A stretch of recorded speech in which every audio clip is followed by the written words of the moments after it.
Hello दोस्तों, नमस्कार। कैसे हैं आप सभी को राधे राधे। मित्रों, आज शिव महापुराण के द्वितीय श्री रुद्र संहिता के 9वें अध्याय के बारे में हम व्याख्या करेंगे। मित्रों, आज हम 9वें अध्याय में शिव जी द्वारा ब्रह्मा विष्णु को उपदेश और उनके विद्वेषों की शांति किस प्रकार से हुई, इस पर चर्चा करेंगे। मित्रों, पिछले अध्याय 8वें अध्याय में हम सभी ने ब्रह्मा जी और विष्णु जी के विगत विंध्येश्वर संहिता में उल्लेख आया है युद्ध के बारे में मुनि श्रेष्ठ जनों को बता रहे थे श्री ब्रह्मा जी, जिसमें ब्रह्मा जी की उत्पत्ति किस प्रकार हुई। एकाक्षर आकार से भगवान बीज स्वरूप अंड से उत्पन्न ब्रह्मा जी हैं, इस बारे में हमने चर्चा किया। ब्रह्मा जी द्वारा 38 अक्षरों वाला वह मंत्र भी बताया गया। मित्रों, आज हम 9वें अध्याय में इसी क्रम में आगे बढ़ते हुए ब्रह्मा जी बोले, विष्णु की स्तुति से प्रसन्न हो महेश्वर प्रकट हो गए। उनके 5 मुख 3 नेत्र थे और जिनके ललाट पर चंद्रमा, शिव पर जटा विराजमान थी, और जो गौरवर्ण विशाल नेत्र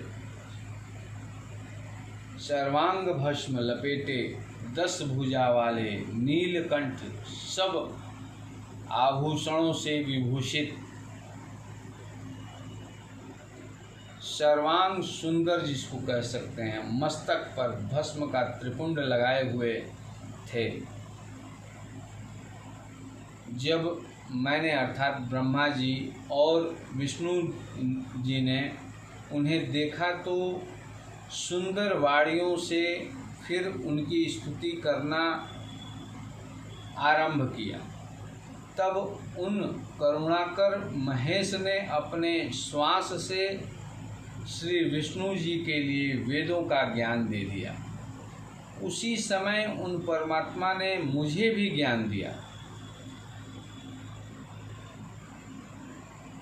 ब्रह्मा जी आगे बताते हुए उसी क्रम में बताते हैं कि फिर विष्णु जी ने पूछा कि हे देव, आप किस प्रकार प्रसन्न होते हैं तथा किस प्रकार मैं आपका पूजन और ध्यान करूं, जिससे कि आप के ऊपर मेरा वश हो जाए, आप वश में हो जाए मेरे। महादेव जी से श्री हरि विष्णु जी ने पूछा। हम दोनों ही आपकी आज्ञा में रत हैं। श्री हरि विष्णु जी ने महादेव जी से अनुरोध किया हाथ जोड़कर कि मैं और ब्रह्मा जी दोनों लोग आपके ही आज्ञा में रत हैं, आपके बताए हुए मार्ग पर इस सृष्टि को ले चल रहे हैं।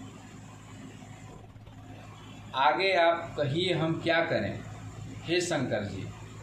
ऐसा संबोधित करके श्री हरि विष्णु जी ने महादेव जी से कहा कि हे महादेव, आप हमें सदैव आज्ञा देते रहिए। यह सुनकर महादेव जी बहुत प्रसन्न हुए और बोले कि हे श्रेष्ठ देवों, मैं तुम दोनों की भक्ति देखकर बहुत प्रसन्न हूँ। किसी बात की चिंता न करना। महादेव जी ने आगे कहा, मेरा लिंग सदा पूज्य और ध्यान करने योग्य है। यह बहुत ही महत्वपूर्ण बात है। मित्रों, इसको अपने आचरण में उतारने की आवश्यकता है।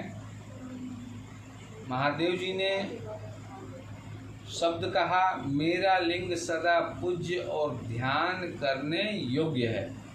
इस समय जैसा दिखाई देता है वैसा ही करना योग्य है। जैसे मैं इस समय लिंग रूप से पूजित हुआ और तुम लोगों का दुख दूर हुआ, उसी प्रकार दुखी प्राणी मुझे लिंग रूप से पूजकर अपना दुख दूर कर सकते हैं। कैसी भी दुख हो, मेरे लिंग पूजन से उस दुख का नाश हो जाएगा।